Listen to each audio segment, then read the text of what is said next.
Hi friends, இன்றைக்கி வீடியோவில் மழைக்கு நல்லா சுட சுட சூப்பராக வீட்டில் இருக்க பொருளை வச்சுட்டு ஒரு ஸ்நாக்ஸ் ரெசிபி தான் வந்து பார்க்க போகிறோம். ரொம்ப சிம்பிளான ரெசிபி, டேஸ்ட்டு சூப்பராக இருக்கும். இப்போ வாங்க எப்படி பண்ணுறதுன்னு பார்த்துடலாம். இதுக்கு வந்து 3/4 கப் போல் வெல்லம் வந்து இடித்து இல்லைன்னா துருவி சேர்த்துக்கோங்க.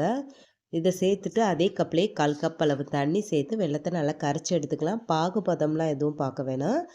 வெல்லம் வந்து கரைஞ்சால் மட்டும் போதும். இப்போ வெல்லம் நல்லா கரைஞ்சிருச்சு, அடுப்பு ஆஃப் பண்ணி வச்சிடலாம். எந்த கப்பில் வெல்லம் எடுத்தோமோ அதே கப்லேயே 1 கப் அளவு கோதுமை மாவு ஒரு பாத்திரத்தில் சேர்த்துக்கலாம். இது கூடவே 1 டேபிள் ஸ்பூன் அளவு அரிசி மாவு சேர்த்துருக்கேன். ஒரு பிஞ்ச் அளவு உப்பு சேர்த்துக்கலாம். இப்போ வந்து ஒரு 1/4 கப் போல் துருவின தேங்காய் வந்து சேர்த்துக்கிறேன். இப்போ இந்த கரைச்சி வச்சுருக்க வெல்லத்தை வந்து ஃபில்டர் பண்ணி இதோடு சேர்த்துக்கலாம். சூடோடையே வந்து சேர்த்துக்கோங்க. சேர்த்துட்டு இப்போ வந்து நல்லா கலந்து எடுத்துக்கலாம்.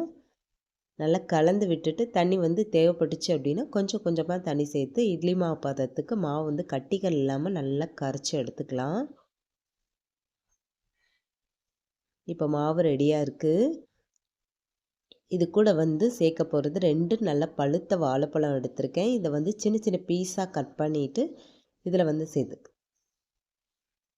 இது வந்து வாழைப்பழம் அரைச்சி சேர்க்குறத விட இந்த மாதிரி சின்ன சின்ன குட்டி குட்டி பீஸாக கட் பண்ணி சேர்க்கும் போது அது சாப்பிடும்போது ரொம்ப நல்லாயிருக்கும். இப்போ வந்து நல்லா கலந்து விட்டுட்டு நான் வந்து ஒரு 4 மணி நேரத்துக்கு புளிக்க வைக்க போகிறேன். நீங்கள் உடனே பண்ணுறதா இருந்தால் சோடா உப்பு சேர்த்துக்கலாம். அப்படி இல்லைன்னா சோடா உப்புக்கு பதிலாக தோசை மாவு கொஞ்சம் புளிச்ச மாவாக இருந்துச்சு அப்படின்னா ஒரு 2 கரண்டி போல் இதில் சேர்த்துட்டிங்க அப்படின்னா நல்லா சாஃப்டாக வரும். சோடா உப்பு சேர்க்க வேண்டிய அவசியம் இருக்காது. இப்போ 4 மணி நேரம் நல்லா புளிக்க வச்சு எடுத்துருக்கேன். மாவு வந்து கொஞ்சம் திக்காக இருக்குது, அதனால் கொஞ்சம் போல் தண்ணி சேர்த்துட்டு கரைச்சி எடுத்துக்கிறேன். பணியாரக்கல் சூடு பண்ண வச்சுருக்கேன். நல்லா சூடானது எண்ணெய் அப்படி இல்லைன்னா நெய் சேர்த்துக்கோங்க. இதில் வந்து கொஞ்சம் கொஞ்சமாக மாவு வந்து கரைச்சி வச்சுருக்க மாவை இதில் சேர்த்துக்கலாம்.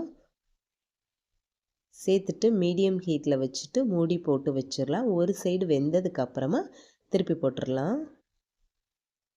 ரொம்ப ஈஸியான ஒரு ரெசிபி தான். வீட்டில் இருக்க பொருளை வச்சுட்டு டக்குன்னு வந்து ஸ்நாக்ஸ் ரெடி பண்ணி கொடுத்துடலாம். ரொம்ப ஹெல்த்தியான ரெசிபியும் எல்லாருமே வந்து விரும்பியும் சாப்பிடுவாங்க.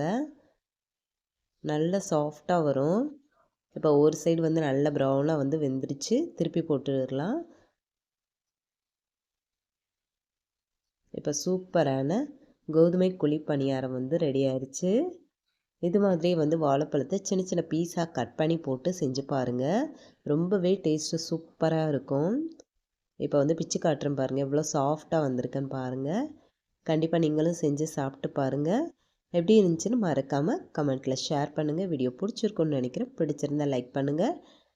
மறக்காமல் பெனிட்டா சமையலையும் சப்ஸ்கிரைப் பண்ணி சப்போர்ட் பண்ணுங்கள். Bye friends.